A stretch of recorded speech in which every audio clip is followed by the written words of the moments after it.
খাবারের লোভ দেখিয়ে ৫ বছরের এক শিশুকে ধর্ষণ করেছেন এক বৃদ্ধ।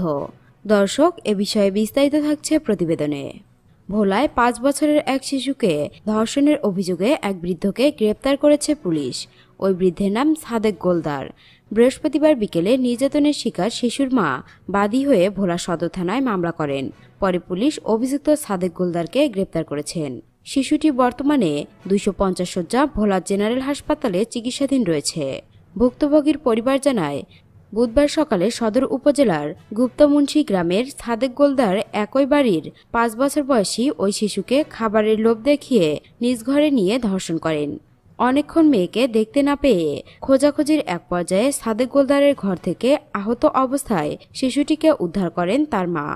মানসম্মানের কথা চিন্তা করে প্রথম দিকে বিষয়টি কাউকে জানায়নি পরিবার। বৃহস্পতিবার দুপুরে শিশুটি অসুস্থ হয়ে পড়লে তাকে ভোলা ২৫০ শয্যা জেনারেল হাসপাতালে ভর্তি করান। পরে শিশুর মা বাদী হয়ে সদর মডেল থানায় মামলা করলে পুলিশ তাৎক্ষণিক অভিযুক্তকে গ্রেপ্তার করে। অভিযুক্ত সাদেক গোলদারের দৃষ্টান্তমূলক শাস্তির দাবি জানিয়েছে শিশুর পরিবার ও এলাকাবাসী।